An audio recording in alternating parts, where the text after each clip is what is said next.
The first Resistance was one of the premier launch titles for the PS3. It acted as a huge departure for Insomniac Studios, an already acclaimed developer known for cute and cartoony mascots. Fall of Man was a fight for humanity's survival set in a bleak world overrun by the merciless Chimera. And it was outstanding. Resistance 2 picks up right where the first ends, and you can immediately tell the difference. This game is larger in scope in every way. Whereas the first game mainly took place in not-so-jolly old England, the sequel is a larger conflict raging across the USA. Even when you start in Iceland, you then skip to cities around the United States like nobody's business.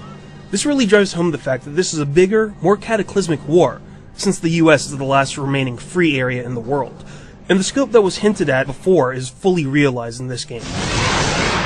Each level has a moment in which your jaw will literally drop, be it crazy bosses that take up the entire screen, or vistas of rampant destruction.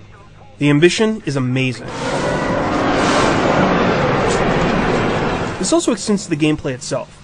It's not uncommon for you to fight hordes and hordes of enemies at one time, or to take part in large-scale fights with lots of allies. Somehow, Insomniac managed to fit all of this on screen with a solid frame rate, which is just incredible. All is not perfect though, because there are some weird technical hitches. Some textures are noticeably low res, there's some screen tearing and pop-in, and there are standard clipping problems. But given the scale of the game, this is understandable.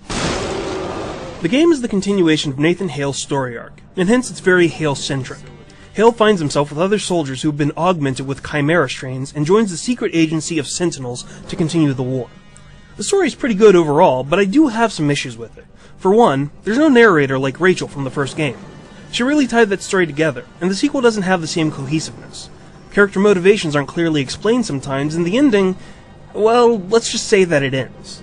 Lots of questions are brought up and left unanswered, so until a hypothetical Resistance 3 comes around, some people may be left scratching their heads. Can you hear them? It is beautiful.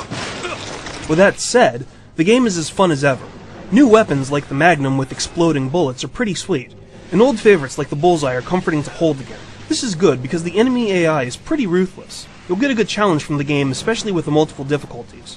Although even more amazing is that your NPC buddies are equally as smart. They don't just wait around to be killed like most NPCs of the world did. They return fire and even take out some enemies for you. Take the shot! So the single player is good and probably about what you'd expect. However, the multiplayer is probably some of the best I've ever played, and I'm pretty picky about my multiplayer games. First off, there's a co-op mode that you can play with up to 8 buddies. This is not just a rehash of the single player. These are side missions that run parallel with the main story and have their own set of objectives. The idea is to show you the war from a different angle, that it's not just Nathan fighting this war by himself. The system is very slick. There are 3 classes, Soldier, Spec Ops, and Medic, that can gain levels and unlock class-specific perks called Berserk Powers. These perks are things like reducing damage for a minute, or projecting an energy ring that regenerates health for your squad mates. However, the real fun of this mode is just how dynamic it is. You could be given an objective, and based on how well you succeed, the game might throw more enemies at you for a similar objective. It will also scale based on the levels in your party and the number of players in the game, so the game is always evolving. You'll definitely have to play as a team to get through this mode. There's also a competitive mode that's phenomenal. There's the usual deathmatch and capture the flag modes, but the skirmish mode is the one to look for. First of all, there can be up to 60 guys on one map at any time, and there was no noticeable lag in our playtimes. We don't know what black magic Insomniac used, but it's pretty ridiculous that it works as well as it does. Skirmish mode is objective-based like co-op, and these goals are also dynamic. Your squad of 5 players will be given commands like protecting a base, grabbing a node, or eliminating a priority target, and rival squads will be assigned to stop you. The emphasis on squad play is great, and it really focuses this action. As the timer counts down in a round, the objectives will gradually funnel everyone to the middle of a map where a hectic firefight will break out for total domination. It's smart, organized, and most of all, it's a lot of fun. Resistance 2 is worth it for the multiplayer itself, but the fact that you're also given a rather epic single-player game is also remarkable.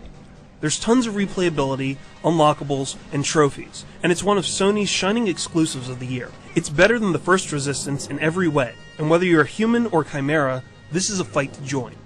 For the full written review, head over to IGN.com.